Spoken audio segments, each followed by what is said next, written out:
ಇದೀಗ ಬಂದ ಸುದ್ದಿ.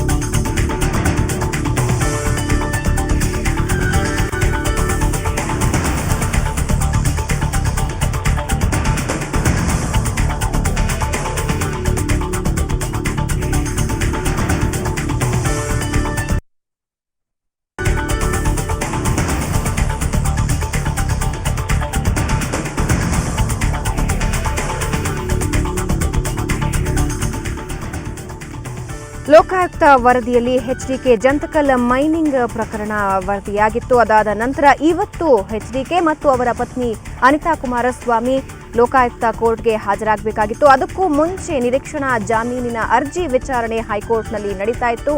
ಆದರೆ ಆ ಒಂದು ಅರ್ಜಿ ವಜಾ ಆಗಿದೆ.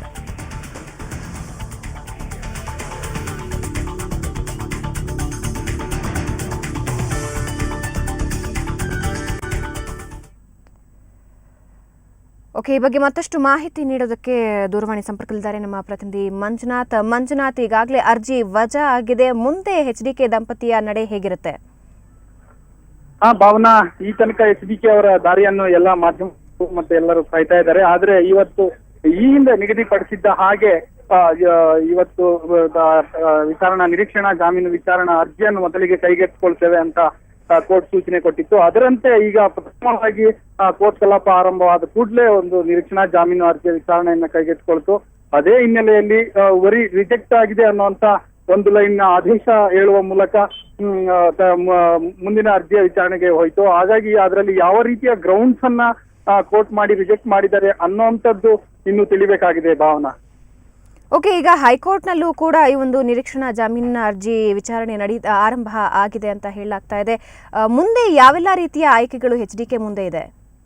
ಹೈಕೋರ್ಟ್ ನಲ್ಲಿ ನಡೀತಾ ಇರತಕ್ಕಂಥದ್ದು ಇಡೀ ಪ್ರಕರಣ ಅಂದ್ರೆ ಲೋಕಾಯುಕ್ತ ನ್ಯಾಯಾಲಯದಲ್ಲಿ ನಡೀತಾ ಇರತಕ್ಕಂತ ಪ್ರಕರಣವನ್ನ ಪೂರ್ತಿ ಪ್ರಕರಣಕ್ಕೆ ತಡೆ ಕೊಡಬೇಕು, ವಿಚಾರಣೆಗೆ ಪೂರ್ತಿ ಈ ಪ್ರಕರಣದ ವಿಚಾರಣೆಗೆ ತಡೆ ಕೊಡಬೇಕು ಅನ್ನೋಂತ ಮನವಿಯನ್ನು ಇಟ್ಕೊಂಡು ಎಚ್ಡಿಕೆ ದಂಪತಿ ಹೈಕೋರ್ಟ್ ಮೆಟ್ಟಿಲನ್ನ ಹೇರಿದ್ದಾರೆ. ಅದರ ವಿಚಾರಣೆ ಈಗಷ್ಟೇ ಆರಂಭ ಆಗಿದೆ. ಅದು ಇನ್ನು ಯಾವ ರೀತಿ ಅಂದ್ರೆ ವಾದ ವಿವಾದಗಳನ್ನು ನಡೆದು ಪುನಃ ಅದರ ಆದೇಶ ಹೊರಬೀಳಬೇಕಾಗಿದೆ. ಈ ಮಧ್ಯೆ ಆ ಆದೇಶ ಹೊರಬೀಳುವ ಮುನ್ನ ಇಲ್ಲಿ ಈಗ ಲೋಕಾಯುಕ್ತ ನ್ಯಾಯಾಲಯಕ್ಕೆ ಎಚ್ಡಿಕೆ ದಂಪತಿ ಹಾಜರಾಗುವುದು ಅನಿವಾರ್ಯ ಆಗಿದೆ. ಭಾವನಾ, ಸುಮಾರು ಎಷ್ಟೊತ್ತಿಗೆ ಎಚ್ಡಿಕೆ ಮತ್ತು ಅನಿತಾ ಕುಮಾರಸ್ವಾಮಿ ಅಲ್ಲಿಗೆ ಆಗಮಿಸಬಹುದು? ಯಾವೆಲ್ಲ ರೀತಿಯ ಸೆಕ್ಯೂರಿಟಿ ಅಲ್ಲಿ ಕೈಗೊಳ್ಳಲಾಗಿದೆ ಮಂಜುನಾಥ್? ನಿನ್ನೆ ಮಾದರಿಯಲ್ಲಿಯೇ ಸೆಕ್ಯೂರಿಟಿಗಳನ್ನ ಮಾಡ್ಕೊಂಡಿದ್ದಾರೆ. ಇಲ್ಲಿ ಪೊಲೀಸ್ನವರು ಸುಮಾರು 100ರಿಂದ 150 ಜನ ಪೊಲೀಸ್ ಸಿಬ್ಬಂದಿಯನ್ನ ವಿಶೇಷವಾಗಿ ನಿಯೋಜಿಸಲಾಗಿದೆ ಇಲ್ಲಿ. ಏಕೆಂದ್ರೆ ಕುಮಾರಸ್ವಾಮಿ ಅವರು ಮಾಜಿ ಸಿಎಂ ಆಗಿರುವ ಹಿನ್ನೆಲೆಯಲ್ಲಿ ಯಾವುದಾದ್ರೂ ಒಂದು ಅನಾಹುತಕರ ಘಟನೆ ಸಂಭವಿಸಬಹುದು. ಹಾಗಾಗಿ ಅದು ಸಂಭವಿಸಬಾರದು ಅನ್ನೋ ಒಂದು ಹಿನ್ನೆಲೆಯಲ್ಲಿ ಹಲವಾರು ಮುನ್ನೆಚ್ಚರಿಕೆ ಕ್ರಮಗಳನ್ನ ಕೈಗೊಂಡಿದ್ದಾರೆ. ಅದರಲ್ಲಿ ಭಾರಿ ಭದ್ರತೆಯನ್ನ ಇಡೀ ಕೋರ್ಟ್ ಆವರಣದ ಸುತ್ತ ಮಾಡ್ಕೊಂಡಿದ್ದಾರೆ. ಅವರು ಬರುವ ದಾರಿ ಇರ್ಬೋದು, ಮತ್ತೆ ಟ್ರಾಫಿಕ್ ಕ್ಲಿಯರೆನ್ಸ್ ಇರ್ಬೋದು, ಎಲ್ಲಾ ರೀತಿಯ ವ್ಯವಸ್ಥೆಗಳನ್ನು ಮಾಡಿಕೊಂಡಿದ್ದಾರೆ. ಭಾವನಾ. ಮಂಜುನಾಥ್, ಧನ್ಯವಾದ ಮಾಹಿತಿಗಾಗಿ. ಹೈಕೋರ್ಟ್ನಲ್ಲಿ ಲೋಕಾಯುಕ್ತ ವಿಚಾರಣೆಗೆ ತಡೆ ಕೋರಿ ಎಚ್ಡಿಕೆ ದಂಪತಿ ಸಲ್ಲಿಸಿದ ಅರ್ಜಿ ವಿಚಾರಣೆ ನಡೀತಾ ಇದೆ. ಇನ್ನೊಂದು ಕಡೆ ಲೋಕಾಯುಕ್ತ ಕೋರ್ಟ್ನಲ್ಲಿ ಅವರು ಸಲ್ಲಿಸಿದಂತಹ ನಿರೀಕ್ಷಣಾ ಜಾಮೀನು ಅರ್ಜಿ ವಜಾ ಆಗಿದೆ. ಆದ್ದರಿಂದ ಇವತ್ತು ಎಚ್ಡಿಕೆ ದಂಪತಿ ಕೋರ್ಟ್ಗೆ ಹಾಜರಾಗಲೇಬೇಕಾದಂತಹ ಅನಿವಾರ್ಯತೆ ಇದು. ಈಗಾಗಲೇ ಸಾಕಷ್ಟು ಸೆಕ್ಯೂರಿಟಿಯನ್ನ ಕೈಗೊಳ್ಳಲಾಗಿದೆ. ನಿನ್ನೆ ಕೂಡ ಸಿಎಂ ಯಡಿಯೂರಪ್ಪ ಅವರಿಗೆ ಬಿಗಿ ಭದ್ರತೆಯನ್ನ ಮಾಜಿ ಸಿಎಂ ಯಡಿಯೂರಪ್ಪ ಅವರಿಗೆ ಬಿಗಿ ಭದ್ರತೆಯನ್ನ ಕೈಗೊಳ್ಳಲಾಗಿತ್ತು. ಇವತ್ತು ಕೂಡ ಅದೇ ರೀತಿಯಾದಂತಹ ಒಂದು ವ್ಯವಸ್ಥೆಯನ್ನ ಮಾಡಲಾಗಿದೆ. ಆದರೆ ಎಚ್ಡಿಕೆ ದಂಪತಿ ಯಾವಾಗ ಆಗಮಿಸುತ್ತಾರೆ ಅನ್ನೋ ನಿರೀಕ್ಷೆಯಲ್ಲಿ ಎಲ್ಲರೂ ಕಾಯ್ತಿದ್ದಾರೆ.